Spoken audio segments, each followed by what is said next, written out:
All right, you guys, welcome to a special hangout here on the Oshay Duke Jackson channel.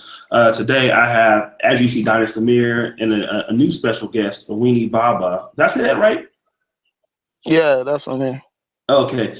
And today we're talking a little bit about the business mindset in Africa. Doing business in Africa is very important, at least for me, because of Dynasty. I was able to travel to Uganda for the first time in June. I had a great experience, and I'm looking forward to going back. I'm very concerned with some of the things that are going down in Africa. So let me just bring Dynasty on real quick and welcome him back to the show. I saw you on the Advise show. That was very interesting.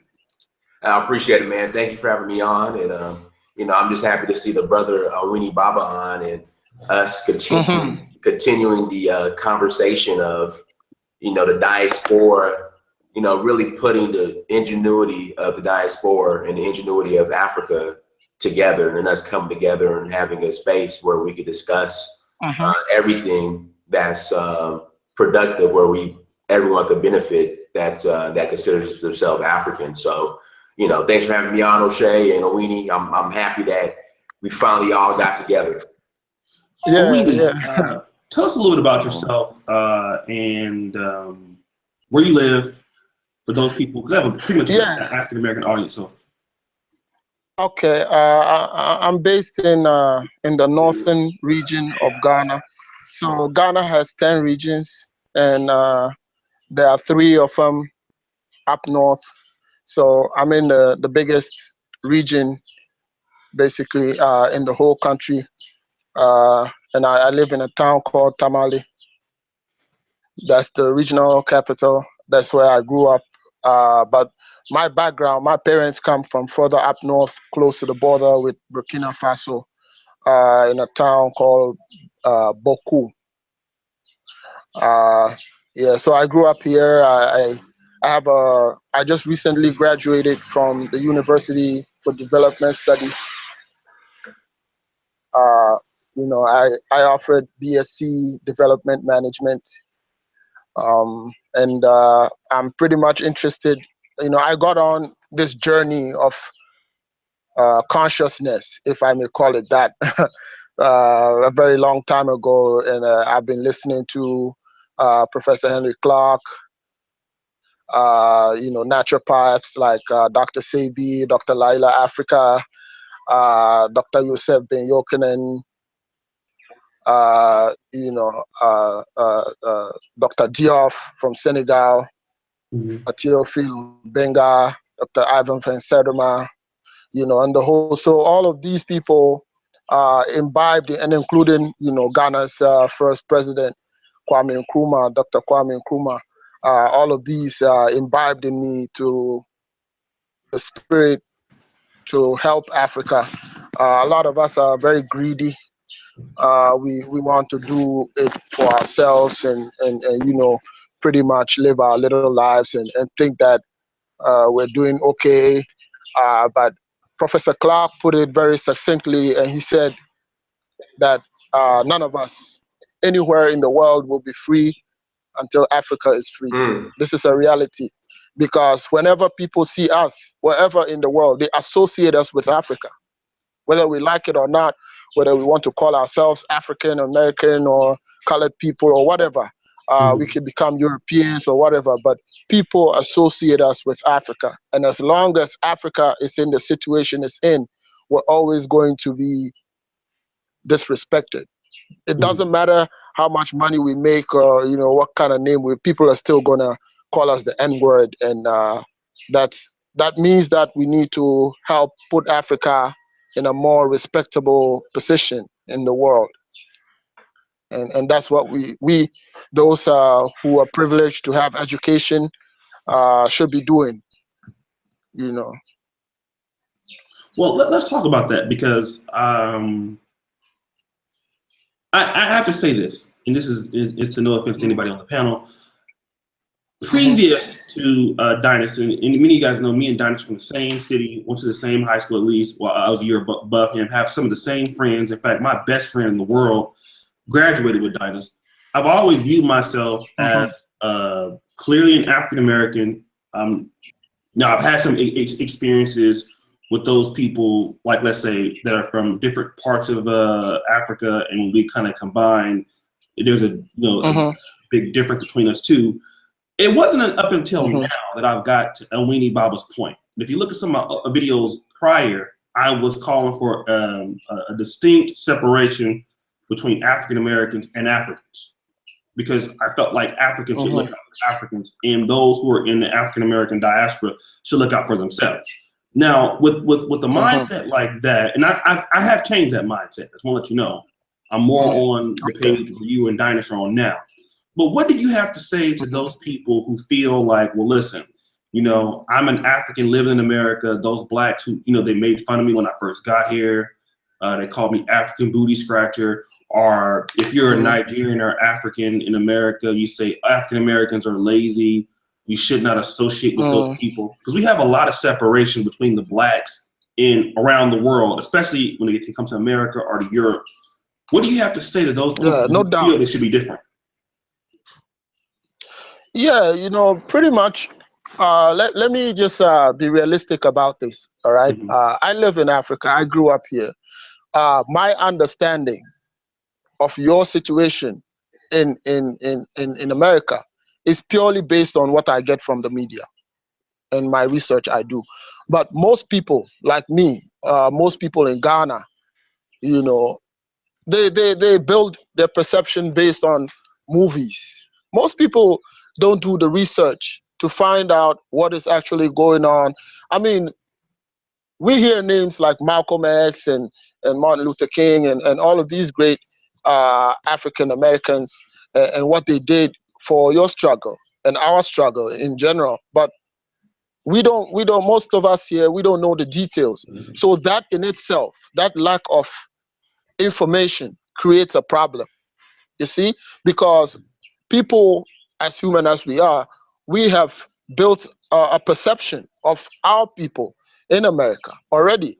And to be honest, a lot of the images that come here, and again, it might be a plan or whatever, but we get a lot of gangster movies, gang banging and all of that. We don't see all that positive stuff that comes out of the African American community. Now, that's different. Let me make a differentiation.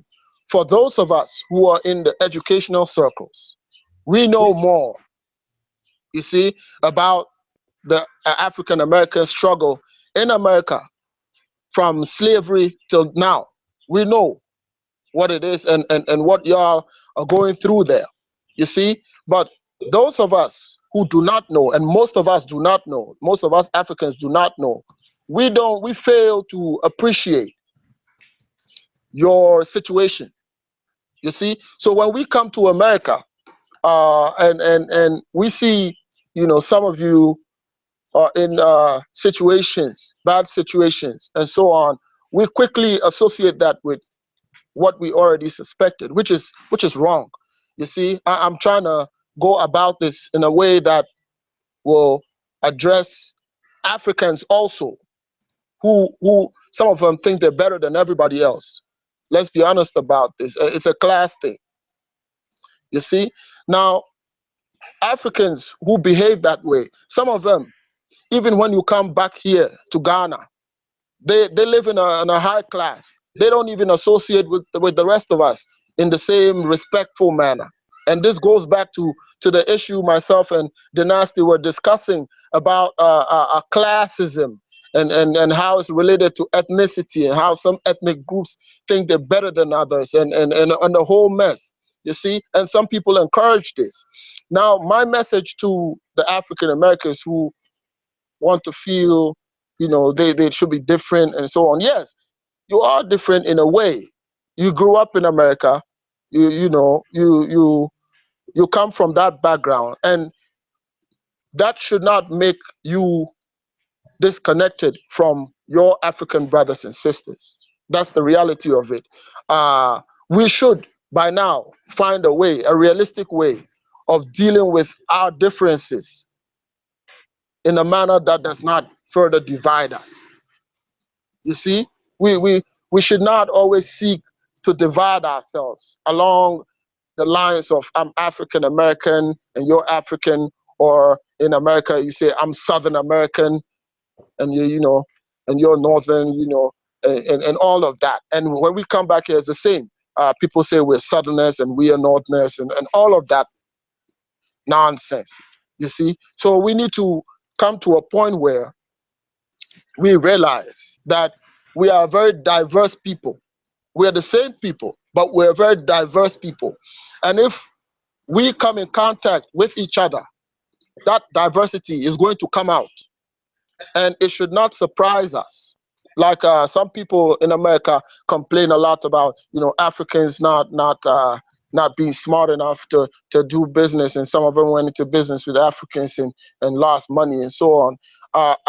That's a general statement. So it goes to feed this already existing perception, because the reality, I have been following this for a long time. I watch a lot of videos on YouTube. That's how I discovered Oshay, and that's how I discovered Dynasty Amir, all of you. I've watched all of these debates. I've watched some Nigerians discuss how, they were treated growing up in America, and Black African Americans knowing that they came from Africa quite recently and all of that.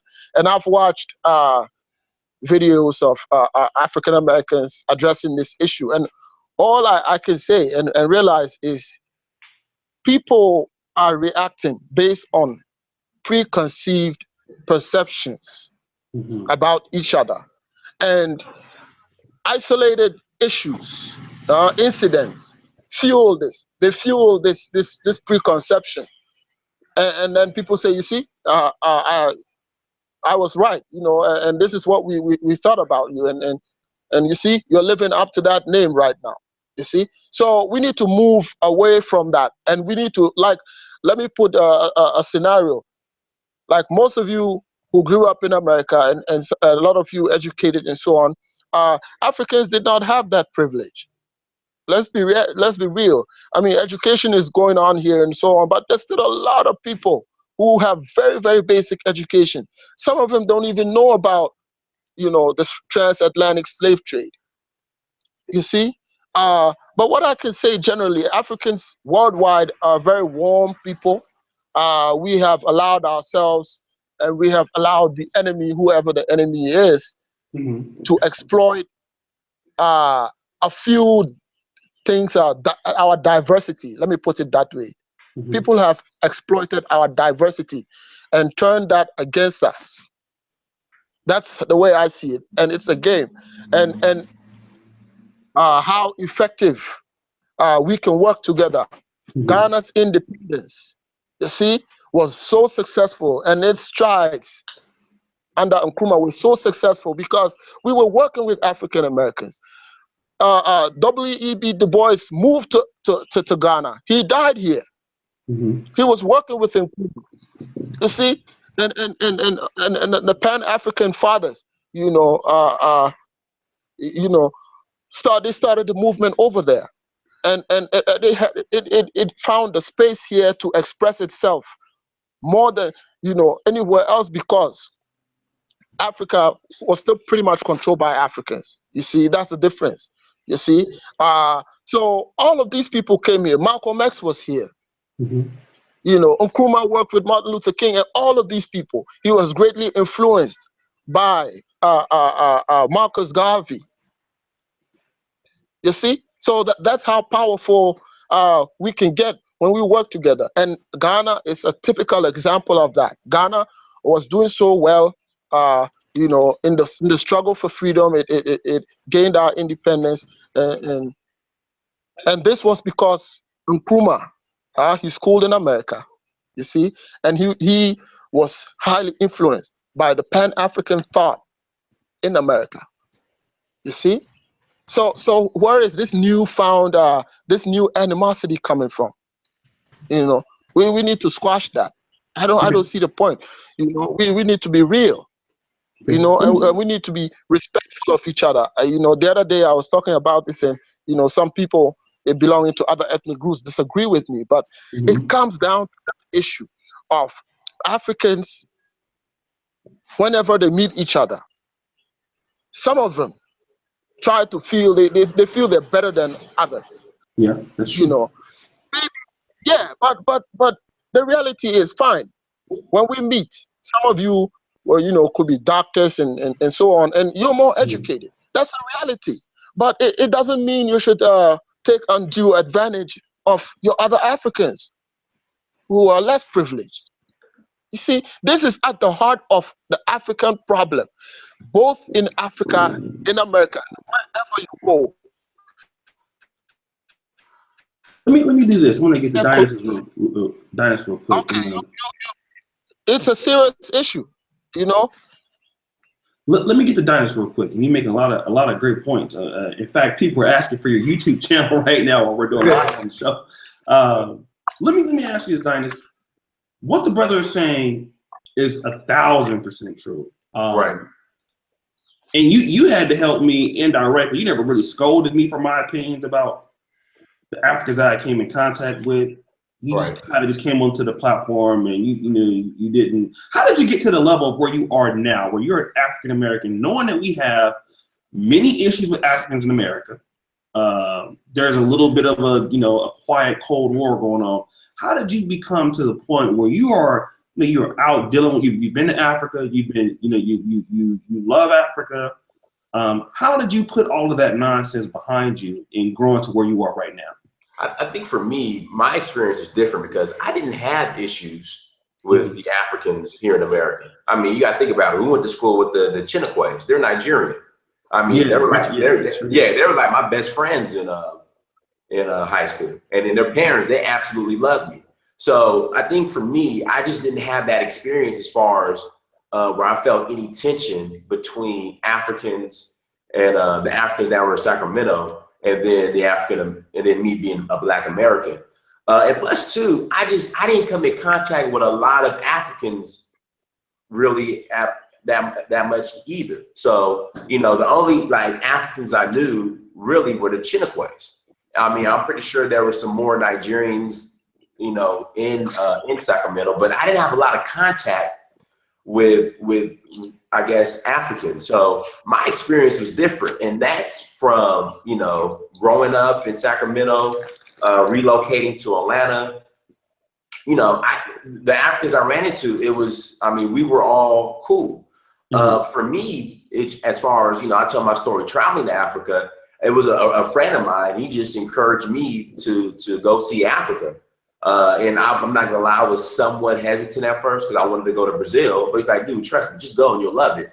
And I went to Tanzania, and I mean, the experience was great. I mean, me personally, I know a lot of people disagree. They treated me better than they did the Europeans that were coming over, as far as the hospitality, because there's this idea that Africans treat the Europeans or white people better.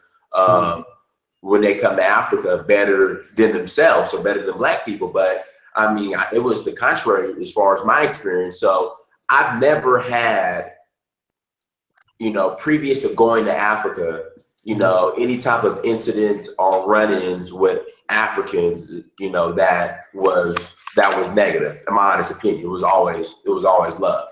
Okay, so let me kind of cut you out. Now, Tony and Richard. Now I definitely know them people, those two. Mm-hmm. And there's three of them, right? There's Tony, there's a little brother, it's Tony, Richard, and Kenny was the oldest. Kenny was the oldest, yeah. And Tony is the young. He just graduated law school, right? I believe he's a lawyer now. He hasn't passed the bar yet. Okay, he was in McGeorge, and he had a Filipino girlfriend for a minute. I think he's still with her. They're still together. Yeah, because I was dating her best friend, but that's another story. Okay, all right. About that. She actually got married after but that's another story. I ain't know. Okay, listen. So let's be fair. Tony and Richard, I knew Richard before you did. We played AAE basketball together because he went to St. Robert's, I went to St. Joseph's. I just knew his last name was different, but for all intents and purposes, Richard might as well have been an African American person. True. He might as well have been African American. Uh-huh. For the most African Africans, when they come to America, they get treated as if they're African American, and they assimilate. They're part of the culture. Mm-hmm. I'm not talking about when you go other places, now here's when I found out blacks, African Americans, and Africans were different. When I came to Poland, because you will come in contact with blacks, and most African Americans are not expatting most places, but the Africans are, especially from those from Nigeria. And if you go to France, oh my God, you're gonna see the Congolese, you're gonna see everything. The French, you'll see Burkina Faso, Senegalese. Okay, what I want to know is this. Now that we understand that we can get over some issues, I want to go back to Awini, Baba. What opportunities do you feel that blacks are missing, like in Ghana, in doing business in Africa? What could we be doing collectively as a group? Like, what opportunities that are there that we don't know about because we're so caught up in bullshit?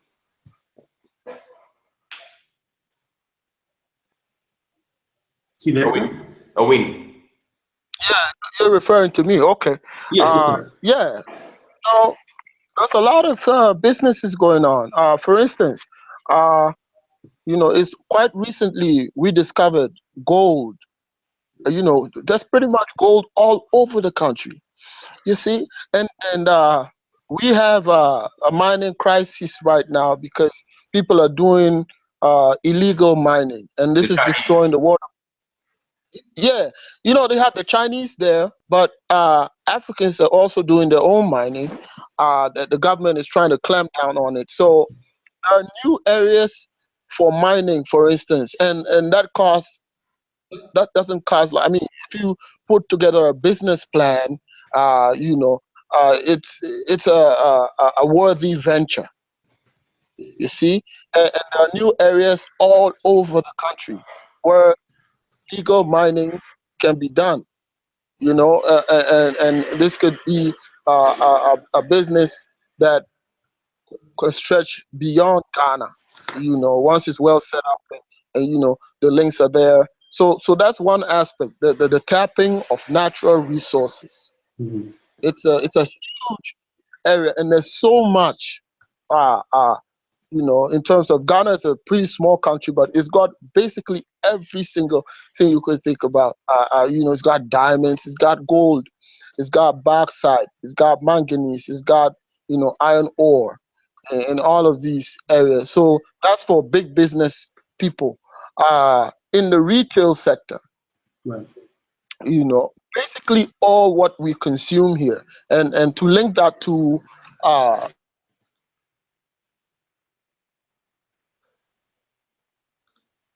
Is he still there? I think he froze. Yeah, he might have froze. Okay. So let me just, while we're trying to get him back. And once again, thank you everybody for coming in. I know like a lot of our kind of really good content videos. I know niggas, y'all like juicy gossip stuff. Who got shot last night? I didn't get 3,000 visit people. But so for those of you who are staying on, getting this game. I was gonna say the same thing. This is some juicy gossip. There'll be at least 300, 400 people in here. Oh yeah. Black women don't even. You get 1,400 niggas watching. Right. But let's try to get the brother back on. He's doing an excellent job, man. I know this is a powerful guest. So let's just brothers like the video. Okay, we want you to like the video. Thank you for those who have donated in the super chat.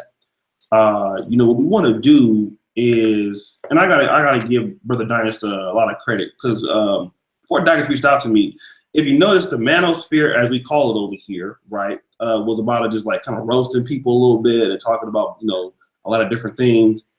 But Dynasty's kind of on his path, and as Dynasty start kind of getting intermixed with some of the things that we're doing, you guys notice that a lot of that kind of criticizing kind of stopped, and now it's more of a lifestyle type of thing. We're kind of trying to solve more problems, trying to give brothers things that are actually on the up and up.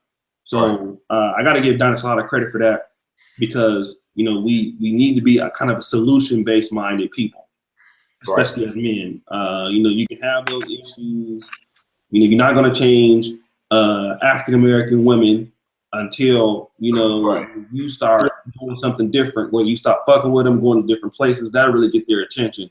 So we just want to give you brothers as much information as we can as far as things that are available to you that you might not know that are available to you. Dynas works really hard on doing this. He's a corporate job, plus he's working nonstop, man, putting out content, reaching out to people, interviewing people. And there's no real money in what he's doing, to be honest. He's doing it because he's trying to provide, but give back to the community. So we want you brothers to support him. And we're going to be doing more stuff like this because he had one brother that was from Sierra Leone. Right. Really like that interview. Is he in Atlanta right now? He's in Atlanta. In fact, I was with him last night. We went out and ate together. Yeah. Okay, yeah. You there, brother Wayne? Yeah, he's back. He's back. Yeah. Okay. So I want to go through this real quick. So the sense of the opportunity. So I mentioned the resource extraction area. That's a big area. The resource value addition section. So a lot of the gold and all of these things that come out of here, they're not processed here. Pretty much, most of it is exported. You see, so there should be an industry that processes the raw material to add more value to it, to make more money. But those are big areas. But I know some of our people have big money and they can invest and they won't regret it, you know. Now, as far as I was talking about retail business, so basically, you see, everything that we consume here, you know, it's important. You see, and that's the tragedy of Africa. And the other day I was talking with Dinas Amir about this and how we sort of lost this foothold on our economy. Back to the greed, you know, some members of our family do not care for the rest of us. That's at the heart of the African issue. You see, some of our people sold out. They sold out and they enriched themselves, and they're so rich. Hey, you see, beyond measure. Some of them have private jets. Wow. You see, yeah. I mean, that's the situation. Because how come most African countries do not control their resources? All they can do is to facilitate a foreign company, usually European, you know, origin, European, Canadian, American, Chinese. All they do is to facilitate these foreign companies to come in and exploit our resources and give us some meager percentage. And even with that percentage, it doesn't go directly to reach the people. It finds its way into private pockets. You see? So not to digress, but that's the issue. Now, the other day we were talking about housing. Housing is a very big area in Ghana that needs a lot of investment and pays back very well. And so people in America should basically think about how they can put up affordable homes. And the middle class is growing in Ghana. A lot of workers need places to stay, and if it's affordable, they're gonna, you know, try and get these housing units on either by paying, you know, upfront or through a mortgage agreement or whatever you want to call it. And then, you know, the service area, you know, there's a hotel industry that's booming, especially in the oil, you know, the Western region, you know, started pumping oil, you know, quite recently, as early as around 2008. So a lot of businesses are popping up in the Western region. I last went to the Western region and look, they were charging hotel bills in dollars. Look, I couldn't afford to sleep over one night, you see. Wow. But yeah, so all of these, you know, hospitality businesses, you know, they're thriving. There's the tourism sector. Ghana has a lot of tourist attractions that are not developed yet. You see, So private investors can come in, and we have waterfalls and so on, and they can basically go into an agreement with the government and with the communities to manage these resources, with the view that part of the proceeds from that goes, to the community and to the government, and pretty much the system that we're running in Ghana right now is private sector oriented. So what the government is trying to do is to get private investors to come in and partner with government, and the areas are limitless. People are, doing a lot of importation, like, goods, and that's the situation now. Some of you might want to look into that. People import a lot of vehicles to Ghana. This is a booming industry, even though we have a lot of players in that industry. Uh, but there's a tactical way to get in and get a fair market share. Um, yeah, so pretty much it's very promising to do business in Ghana. Ghana is relatively stable, uh, and we have a lot of people who go to the capital, Accra. The unfortunate thing is most of the big businesses in Accra, they're not controlled by, Africans, big restaurants, big hotels, and so on.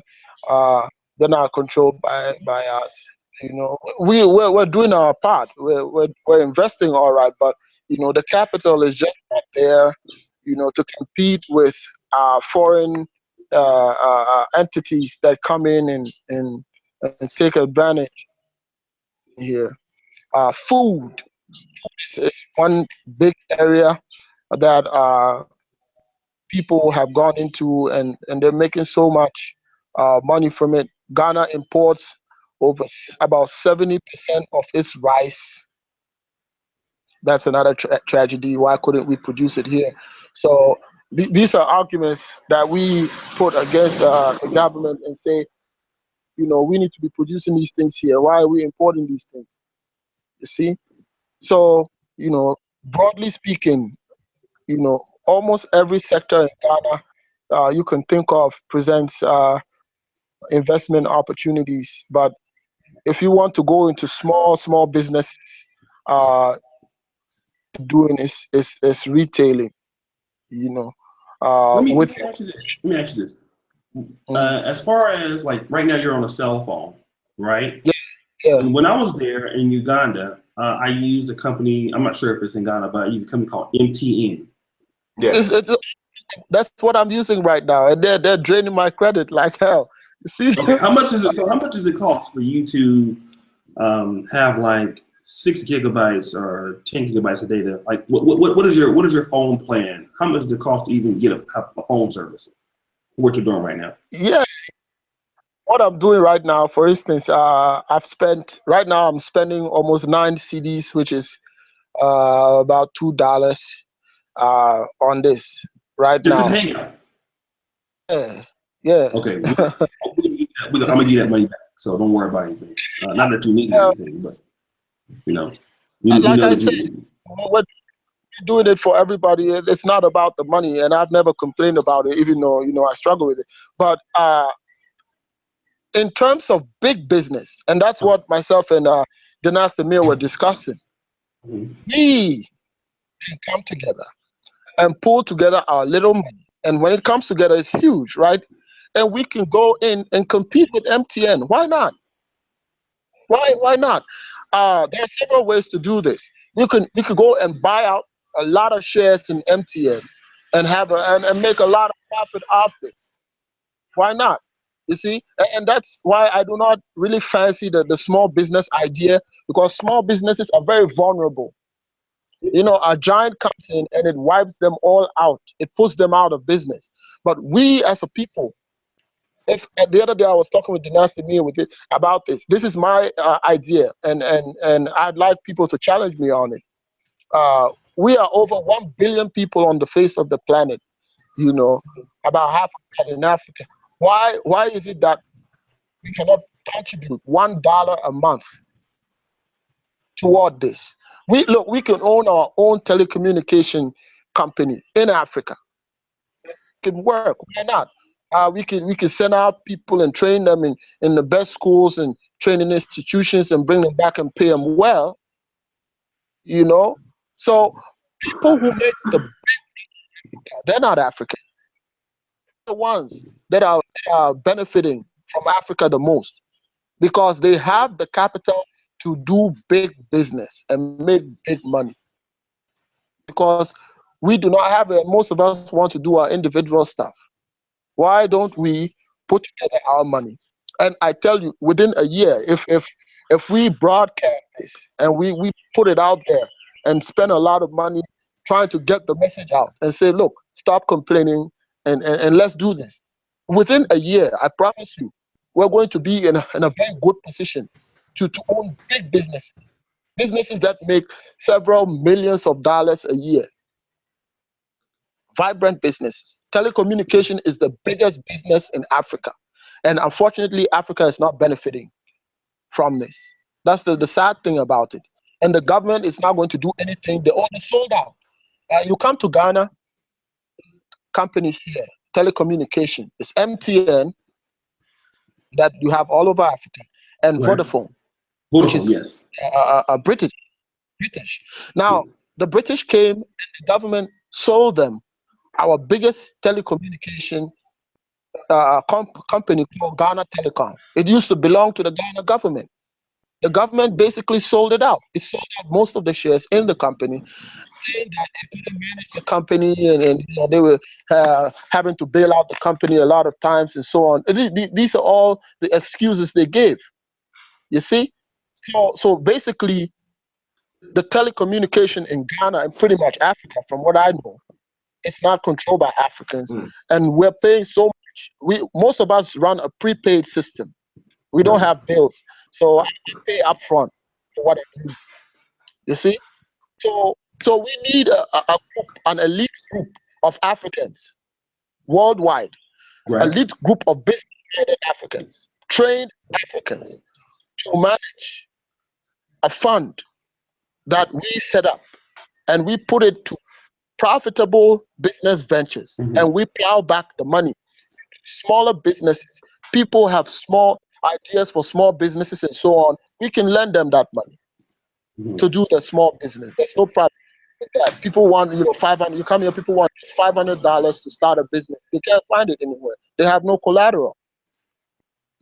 You see? Let me kind of get to this. Let me because we want to get the into it. Let me do this real quick.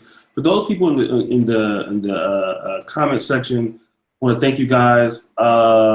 58 people watching. We need more people to like the video.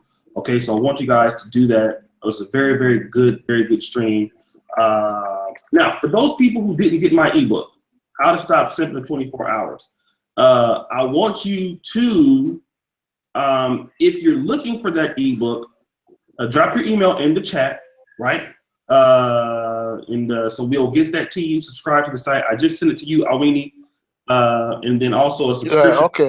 Manosphere. I got some good news. Got some good news on here. The Negro Manosphere 7 days ago, was not really ranked in the top 100,000 spots in Nigeria as far as the website. Within the last 4 days, on Alexa, we are ranked. Now this is crazy. 30,759 in Nigeria. That means that while African American men, people may not read the website as often, we have Nigerians who are reading the Negro Manosphere probably at the same rate, if not maybe, well, at a greater rate than African Americans are right now. So I just want to let you know that with this power of Africa we're talking about is very huge, that we jumped almost 70,000 spots on Alexa in 1 week, just in Nigeria alone. So we're ranked in the country 30,759, and that's because of what you guys do on YouTube. That message is getting over to Africa. It's getting over to other brothers for people that write for us. So we want to thank you for your help. Dynas, what's your take on what he's saying here?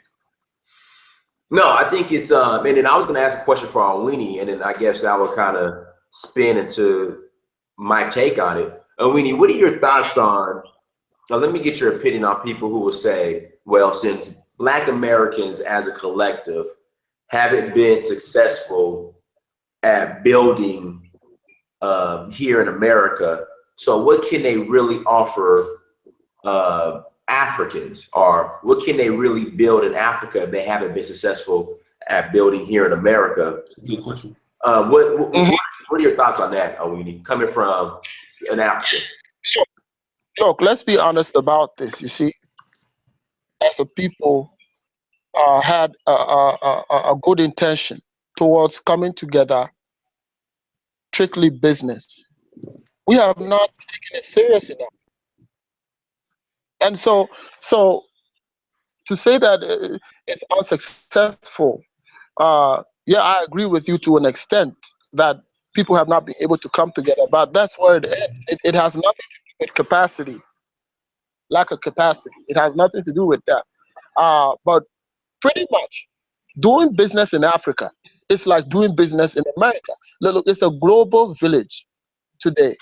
People, look, the companies doing business in Africa, they're not from Africa, but they repatriate the monies they make. So why can't, if most of the money is coming from Black America, why can't Black America be in on it?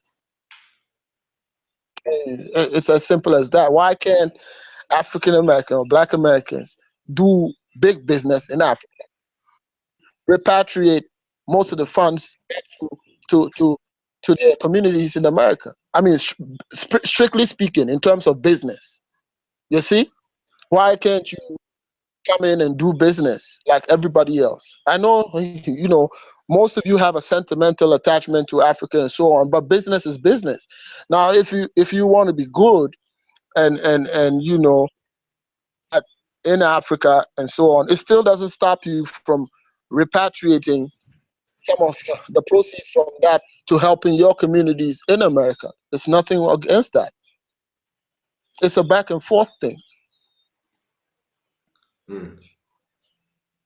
Yeah. Yeah, because I mean, what people have to understand is that the people, the detractors that would make a statement like I just asked you, well, they have to understand that, you know, whether it be Italians, Polish, that immigrants that came to America and were able to build, they weren't necessarily as successful in their countries as well. That's why they left their countries to come to America. So I think that, again, if there's a collective of like-minded people with the resources, we could build anywhere. And then also, too, we have to see that there are many opportunities outside of America, because you have people who you would tell them, like, look, I'm going to start a business in Africa or outside of America. They look at you crazy, like, why don't you just build something here because opportunity is here? So, you know, I just think, you know, being Black Americans, we could build anywhere the same way, again, how immigrants leave their country. Look at Nigerians. Okay, prime example, look at Nigerians. Nigerians they come over here and they're almost controlling, especially in Atlanta, they're controlling a lot of the healthcare industry as far as dialysis centers, urgent care centers, urgent care facilities. A lot of that is ran by Nigerians here in America. And as they would say, Nigeria isn't the most stable country. So, yeah, just not to cut you short, a lot of people, migrants who came from Europe, they got help from the government. You see, they got a lot of, you see, the government of America gave some people undue advantage in America to make it look like, and told African Americans to do it on their own. That's a myth.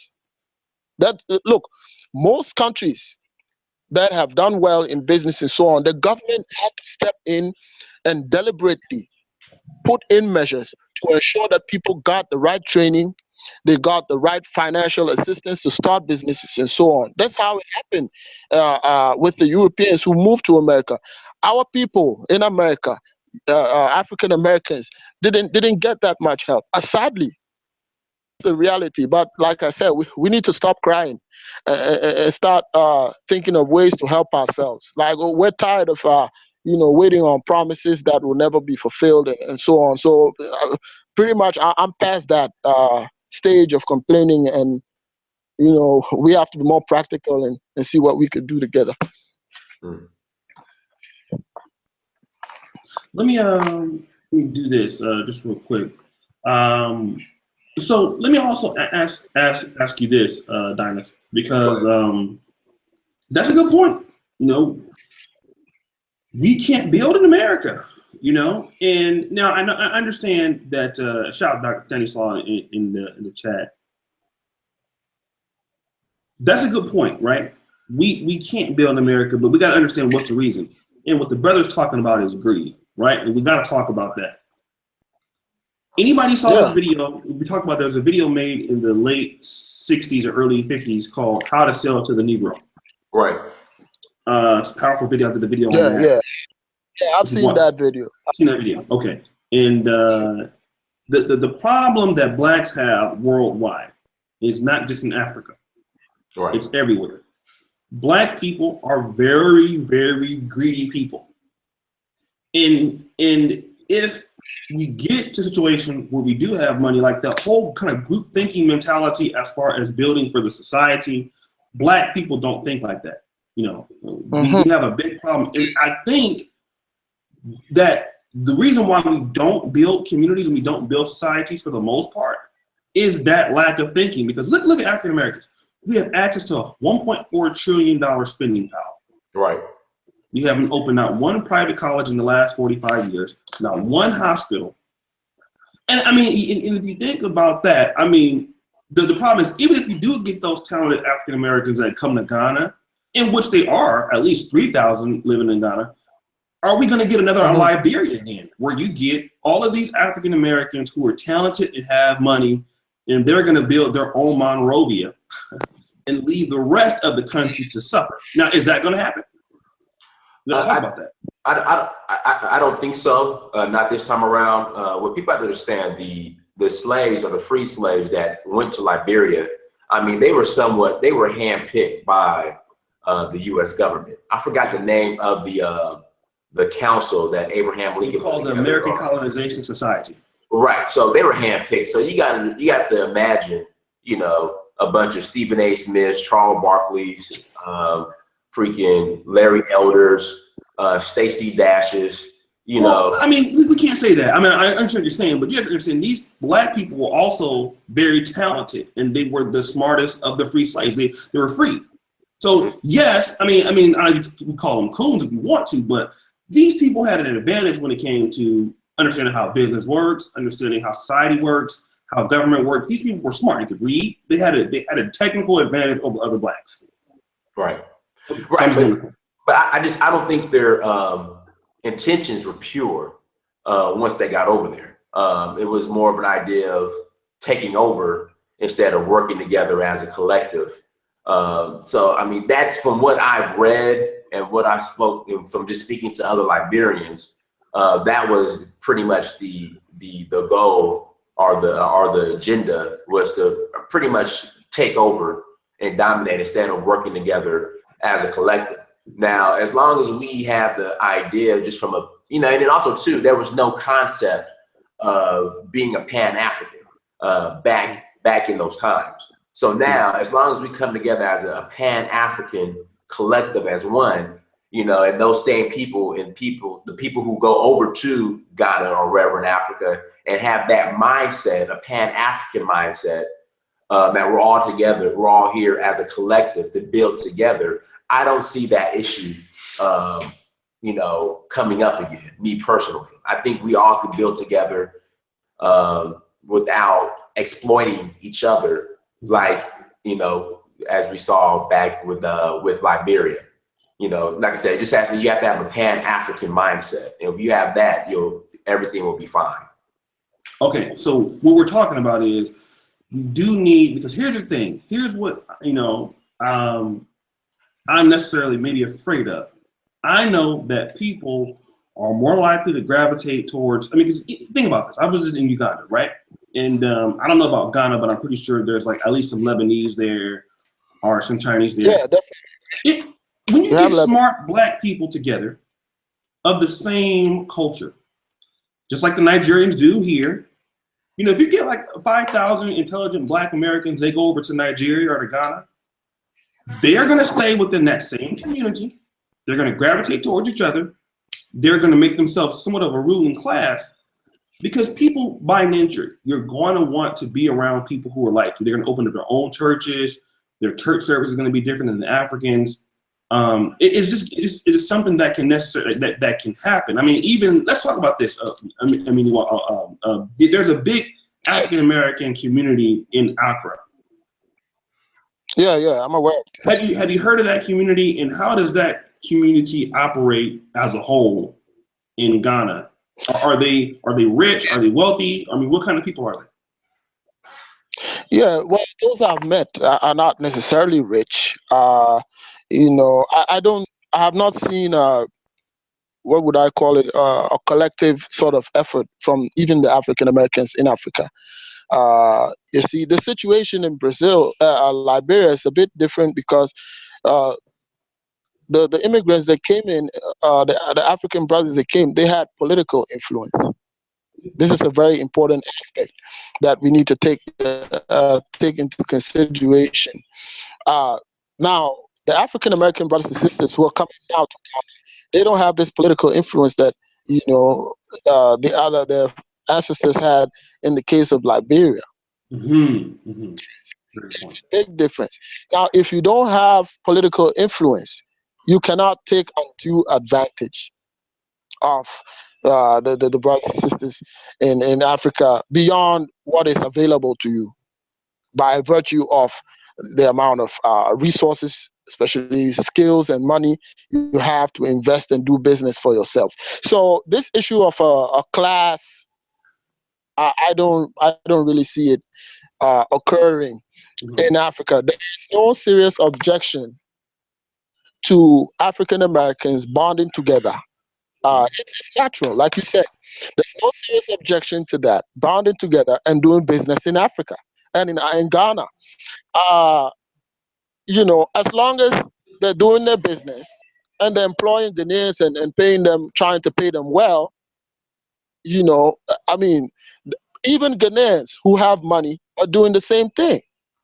I mean, it will not be like the Liberian or Sierra Leonean issue. It can't be like that, because you can see that even today, the immigrants that came, our brothers and sisters that came back, still have a strong influence in Liberian politics. But that's not the case in Ghana. You see? And so I don't see that happening. I don't see the creation of a class, an elite class that takes undue advantage, the lower class, you know, the serfs, if you call it that.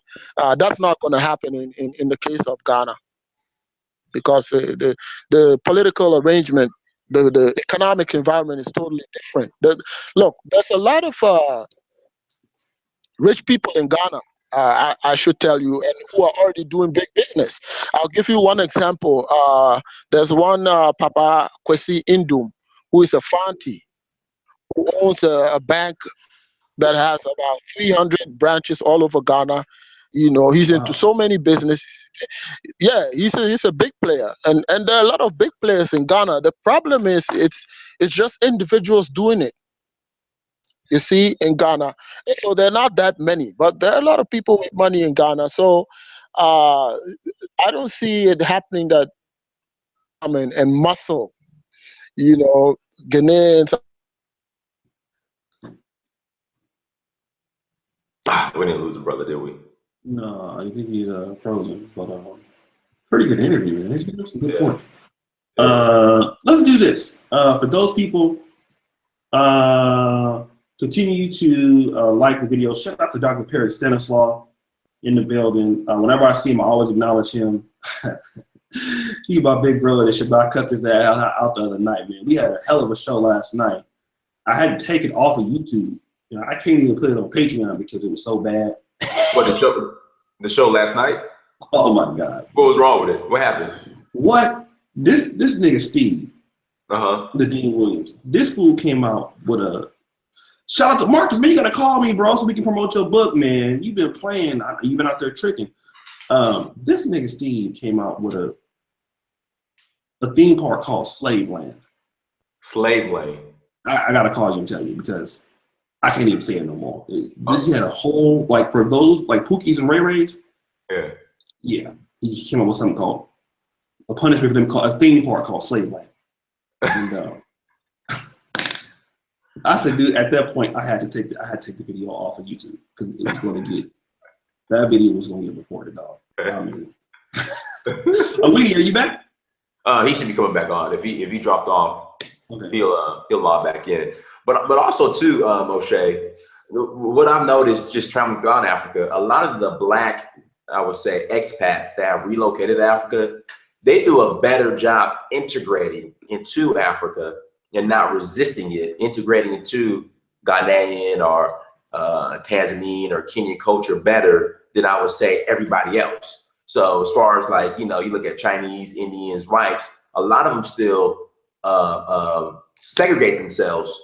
I mean, they'll come in, they'll do business, then they'll completely segregate themselves. And then those who might have an African, it's usually the men, white expats or even Chinese expats who might marry an African woman. Right. They'll take her and still segregate themselves from African society, but integrate when it's time to do business. What I've noticed with a lot of the Black Americans that have relocated to Africa, they completely integrate themselves in its totality in Africa. That is true. That's a little bit different from just reading on what happened in Liberia as well. Is a lot of Black Americans' willingness to integrate into African society than I guess the previous group that went to Liberia. So that's very true. That's very. Now, this is what I noticed. Like when I was in Uganda, for a moment, I felt like, damn, I'm not even African American no more. Like I was fitting right in. Right. I felt like I was at home. Shout out Pierre. And actually, man, every day I think about going back. Right. I feel so comfortable there. You know what I mean? Because once you've been around niggas all your life, I mean, you have to be. But it's a good feeling, man, to be around a bunch of Black people. It's a Black-run society. The people are nice. The people are friendly. It's a beautiful feeling, man. And the reason why the Dynasty has so much influence in me. The reason why our articles are doing so good in Nigeria, man, because it's a good feeling to be amongst Black people. Because when you're in like a white country like Poland, people are okay, they're nice to you, but you feel that you don't belong there. Right. When you're in Africa, you feel like you're supposed to be there. You don't feel like you're not supposed to be there. You don't feel left out. You know what I mean? And it's the same thing. The accent's a little bit different, man, but you feel at home, and you're gonna run into people that you see that's gonna remind you of somebody back home. Because there was about 15 niggas I seen. I was like, is that little Courtney? Yeah. Hey, Awini said he ran out of credit, man, so he has to bow. Okay, we gotta get. I gotta. Yeah, well, I was trying. Well, it's hard. I was telling him to set up a PayPal, but he said he can't. Let's hit him on the MoneyGram, man. Okay, let's do it. We hit him on MoneyGram. Hold on, let me MoneyGram. What's his? Find out he has his email, right? Yeah, I'm gonna email him right now. Find out this stuff. I'm gonna shoot him. You shoot him something. I'll shoot him something. Okay. And in that way, when he want to come back, he could just do that because we know the brother was dropping some knowledge, man, and so we want to make sure we can take care of him and shit. All right. Well, listen. Are you busy later on tonight, man? I'll be around. Just hit me up. Okay, cool. So again, man, we had like I said, thank you, brothers, man, for listening to this, this podcast. It was a really interesting thing. I really want to bring you guys. I know sometimes the shows ain't always about hot fire gossip shit, but we also want to bring some sort of value to you guys, and this is what Dynasty is all about. Dynasty is not about shock treatment. Dynasty is not about Dynasty is about being solution based. Dynasty is serious, man. Dynasty ain't about no fuck nigga shit. And so, yeah, you know, he'll hop on and shit like that. But Dynasty is not about. Dynasty is about. He's straight to the point, and he's not about, you know, trying to catch titles. He's not about views. Dynasty is about value, and that's what we need to be about. Value. It's good to, you know, have the good catchy titles and the good shows where it's a lot of people and eating the booty like groceries. That's cool too. But shout out to matter of fact, Dynasty, you guys go to the Advice Show. Dynasty has did an interview with Phil the Advice Show. Appreciate it, man. How'd you feel about that, man? It was good, man. They reached out to me out of the blue. You know, I got a phone call from one of his partners that handles all this booking, and he was like, "Yeah, this is, you know, you want to come on the Advice Show?" And I'm like, "Yeah, why not?" So Phil's a real cool dude, and it's like I said, man, just to have an opportunity to get on that platform, opportunity to get on a platform like yours. I mean, that means a lot, and I'm really excited about where, you know, my platform, or mine as in our platform, whoever is interested or down with, you know, linking that diaspora ingenuity with the African ingenuity and coming together, that culture, whoever's down with that, this is our platform. I'm really excited about where it's going, you know, because I just think what I'm doing, and not to be arrogant, I don't see anybody else doing what I'm doing on YouTube, as far as, you know, as a whole, as far as bringing the culture, the business aspect, lifestyle all together as one, and then linking the diaspora with Africa, you know, as far as offering solutions in a business aspect. You know, I don't really see a lot of people doing all that. There is nobody doing it. Let's just be honest. You got me influenced to want to do it. That's why you've been on me to do this. So now I'm gonna start doing it. I would love to open it up and open up the discussion ranks. And I've been talking to Dynasty before the show started, because the ebook went so well, How to Stop Simping in 24 Hours. And Dynasty has a lot of books, but I said, Dynasty, man, we ought to do a collaboration on a travel ebook just for Africa, just to be able to give it away. I'm gonna do that. Dynasty comes up with it. I'm gonna pay for it. You good, man? I got it. Listen, bro. Why did you support me? Let me trick on this. I was going to. Okay, all right, trick on it. Okay. Let's come, because again, Dynasty is a good brother, man. Because Dynasty really opened my door, opened my opportunity to this. So this is something that we need to do together. Brothers working together. So Dynasty comes up with it. We'll do that. I know another brother that lives in Uganda, not Uganda, but in Kenya, and he's an editor for one of the biggest websites in Kenya. He writes for me on the Negro Manosphere, so. He has some insight into different places, but let Dynasty come up with some information, man. We'll basically what we'll do is, you know, because Dynasty has some paid books. So what I want to do is, we want to use this as a free lead for you guys to go support Dynasty's books. All right, so you guys should go support it anyway, because he's doing this thing. Matter of fact, where can they buy it? Where can they buy the stuff at Dynasty? Just go to Amazon.com, and search the name Dynasty Amir. On Amazon, my name and all my books will come up. So Amazon.com, search Dynasty Amir. That's Dynasty without the Y at the end. Last name's Amir, A-M-I-R. Search that in Amazon, and everything will come up, man. All my books, you know, and support and buy them. Also, if you're not following me on Instagram, you know, I launched Africa Personified.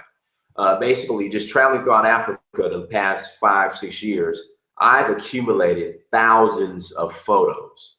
And, you know, I'm still going to do the coffee table books, but in the meanwhile, I'm like, let me just put them up on Instagram. So go follow me on Instagram. My Instagram is Search for Uhuru. Search for Uhuru, my screen name. Go on there and make sure you guys like the pics and follow on Instagram. Search for Uhuru, and also follow me on Facebook and Twitter. I'm not really active on Snapchat, so go on there as well. But Oshay, don't completely, I would say, veer off from what you're currently doing. I mean, I think you have to give people what they want so they can want what you have to give. So, you know, as far as tossing salads or whatever it is, eating groceries and all that, continue to do that.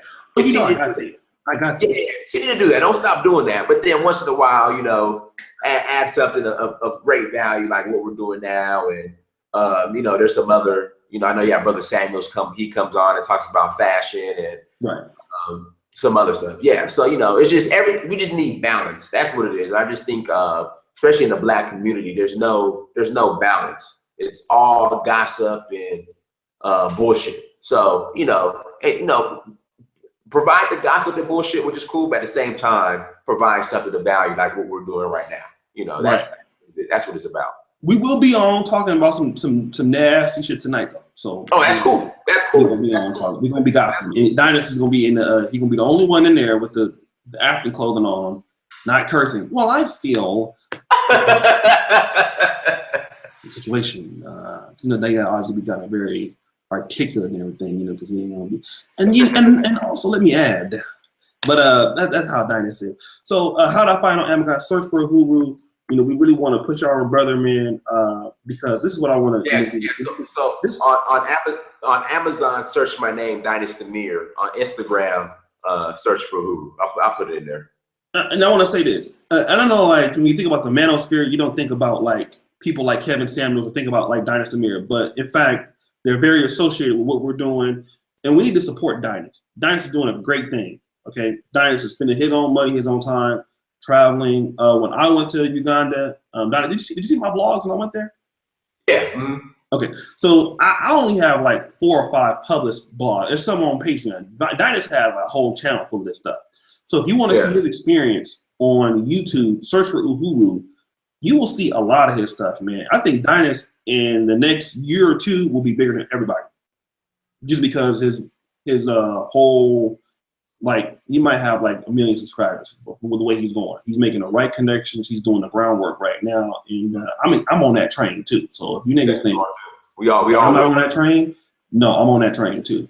So and so, you know, we're gonna keep, you know, building our network to work with people that want to work with us. Like I told you guys in Nigeria, man, our writing style that we have for the Negro manosphere, it's catching fire over there, man. You know, we've jumped. We're getting 15% of our traffic right now over there. You know, so that's a lot of traffic, man, coming from our African brothers. So there's an opportunity there, you know. So Dynasty, man, thanks, man, for coming on. I appreciate it. And let's get that brother's information, man, so we can send him some credit so he can come back. Yeah, I will. I emailed him, so we'll definitely send him something. Okay, cool, because we need him to come back. Mm-hmm. Peace out, fam. All right, peace, family. Thank you, Oshay. All right, peace, fam.